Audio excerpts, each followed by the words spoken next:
It is 11:31. Welcome back. We're live at Social Taco. The crowd continues to swell. Come on up and see us. We're on the Taco Terrace here at Social Taco. Let's go to Tallahassee, Florida. It should be a great atmosphere coming up this Saturday.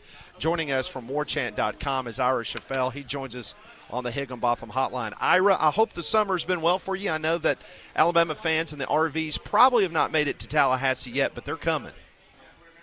Yeah, not quite yet, but yeah, I'm sure they're there. I've been trying to warn some people that all those tickets on the secondary market probably are going to be bought by Alabama fans, so we'll see what the crowd looks like. Well, let's start there. Just the atmosphere itself with Doak Campbell going through the refurbishment and a lot of excitement trying to put last year in the rearview mirror. How is the secondary ticket market? I mean, you think this is going to be a very difficult ticket for either an FSU or Alabama fan? It has been so far. You know, as you get closer to kickoff, maybe it loosens up a little bit, but I've heard people asking $500-$600 a ticket. And again, you know, it's just it speaks to the stadium's a little bit smaller now. They did decrease the capacity. It's no longer 80,000 or so. It's going to be 68,000 with the renovations, but they're also, you know, it's just going to be there's a lot of excitement around the Florida State fan base, but certainly Alabama fans always travel, so it should be a hot ticket.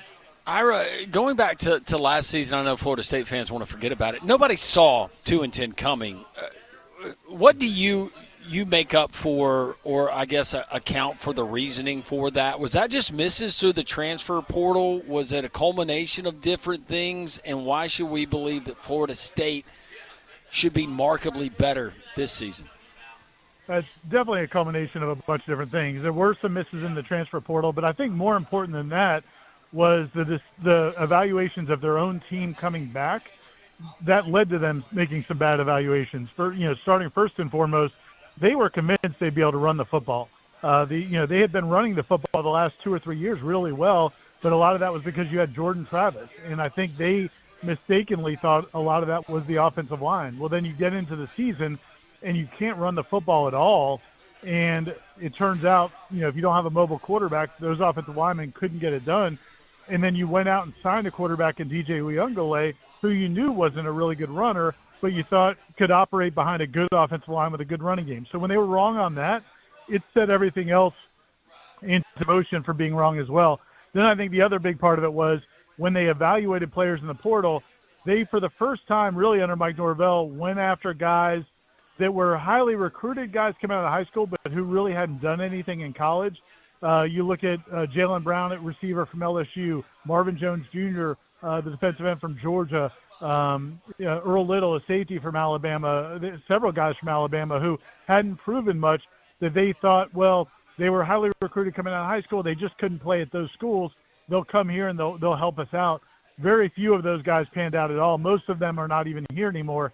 So it was a combination of things. I also think Mike Norvell probably got a little bit complacent, and his staff got a little complacent after winning 13 games the year before. And it was just a perfect storm of ineptitude. One thing's for sure, a lot of Alabama fans, they remember the uneasiness of going up against Gus Malzahn's type of offenses. In regards to his offense and what he's bringing to Tallahassee, and now Tommy Castellanos coming on board as the starting quarterback, does that give Florida State folks a little bit more confidence going into this game against Alabama?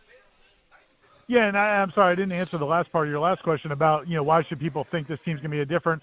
A lot of it starts with Tommy Castellanos and Gus Malzahn. I mean, this was they put all their eggs in that basket, especially the Tommy Castellanos basket. You know, when Gus Malzahn agreed to join Mike Norvell at Florida State this year, a big part of it, I really believe, was that they knew Tommy Castellanos was available. He had already left his team at Boston College. Gus has compared Tommy to Nick Marshall athletically. He said he's very much like a Nick Marshall, who obviously, you know, helped Auburn get to the national championship game against Florida State in 2013. So they're really excited about what he can do athletically. They surrounded it with some nice pieces. You bring in Deuce Robinson, a 6'6" receiver from Southern Cal, Squirrel White, a guy who was at Tennessee and caught over 60 passes a couple of years ago. So they've got some talent around him. They also brought in, 4 new transfers on the offensive line. But, Gus being able to kind of recapture his magic as a play caller, and then Tommy bringing his athleticism to Gus's offense, they're really hoping that could be the formula that gives them a chance in a game like this. You know, Ira, we've been fascinated because of the relationship to this state and the ties that Gus has. And let's be honest, that it's a lot more fun to talk about offense than it is defense. But on the defensive side, Tony White coming in, we know what he was able to do in his first season there at Nebraska. Not only the mindset, the philosophy of White and his staff on that side of the ball, but some of the Jimmies and Joes that will make up that group. How effective can they be against this Alabama offense? That's honestly my biggest question. Even though I think Alabama's defense is rightfully getting a ton of credit because of all the talent they have, I think Florida State's got a decent chance to move the ball with Guz's offense, with Tommy and some of the skill players they have in that new offensive line. I'm a little bit more concerned about Florida State's defense, even though there's some questions about Alabama's, offense probably with a new quarterback and some of the things they're having to deal with. But, there's some returning players that are pretty good in the secondary. The defensive backs coach for Florida State, Patrick Surtain, a longtime NFL great. His son obviously is probably the best corner in the NFL. He's been recruiting for Florida State the last few years, really at a high level at defensive back. That's the one position where Florida State has really recruited at a high level. Then they picked up a nice transfer portal piece in Jerry Wilson, who had 4 picks last year at Houston. So I think the secondary is going to be okay. I'm concerned about Florida State's defensive front. They brought back Darrell Jackson in the middle of the defense. He looks like an NFL, star. He's 6'5", 335 pounds, but he's never really played like it consistently. So we'll see if they can get that out of him. And then at defensive end, you have a transfer from Nebraska, James Williams, who was a walk-on when he first got to Nebraska, but is established, proven he can be a pass rusher. We'll see what he looks like on non-passing downs. And then the other defensive end is a transfer from Tennessee, Jason Jenkins, who was a role player at Tennessee and is coming off of an Achilles injury from January. That's your starting defensive line. I mean, that's not probably how you'd want to draw it up going up against that Alabama offensive line.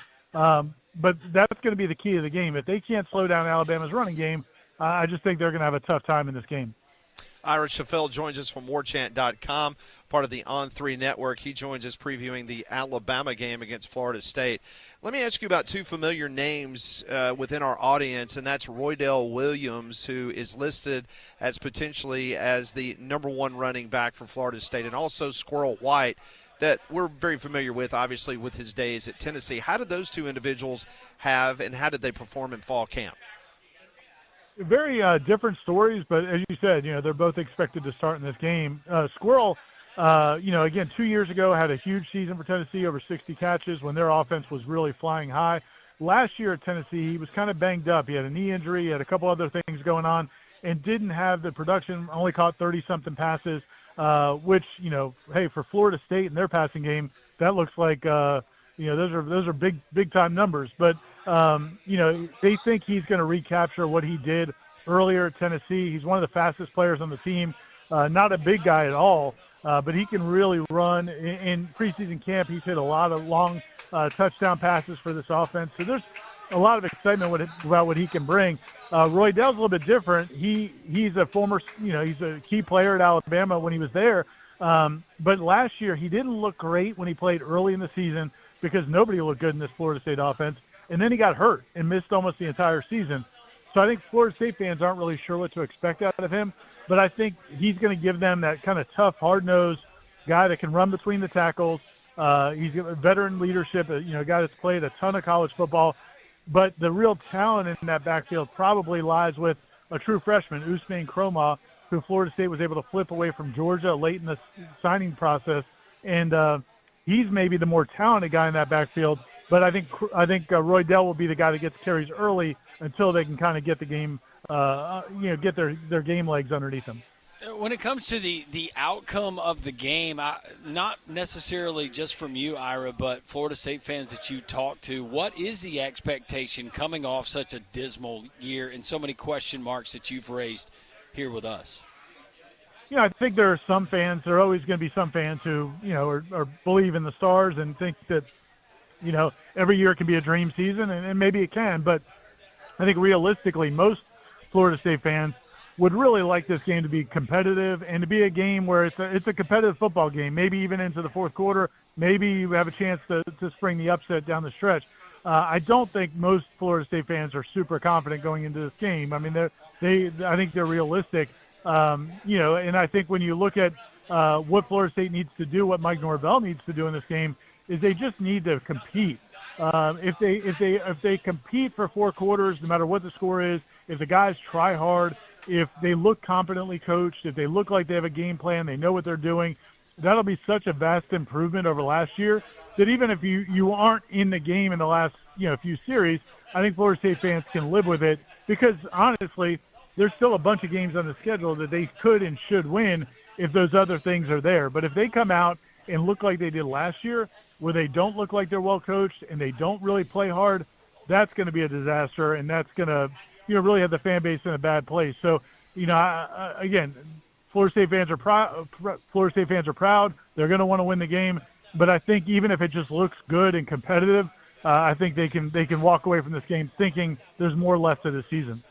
Ira, how do you personally kind of handicap the ACC this season? Do you believe that it's going to be deeper than it was last year, up towards the top? Are you going to have the same names? Are you going to have someone come out of the blue, kind of like SMU did last year?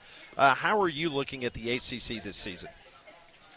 Yeah, I think Clemson's going to be a runaway train. I just think if Cade Klubnik is the guy that we saw later last season, and I believe he probably is, I think Clemson's just going to steamroll this conference. And I think there are some other schools. I think Louisville will be well coached. I think he does a great job. I think SMU will be well coached, and they've done a good job with replenishing their roster. I think Miami has a lot of pieces in place.